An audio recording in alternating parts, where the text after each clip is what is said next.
એના પછી વાત કરીએ તો શામજીભાઈના અવાજમાં એમણે એક વાત કરી બહુ સરસ કે એક માતાના બે દીકરા એ પણ સરખા ન હોઈ શકે એક સરખા.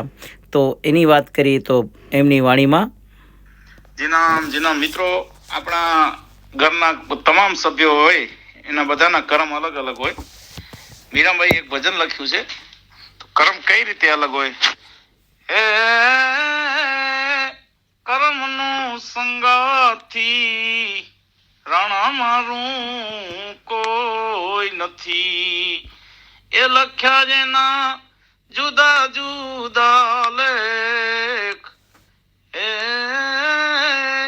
કર્મનું સંગાથી રાણા મારું કોઈ નથી, આવા એક રે માતાના બબે દીકરા.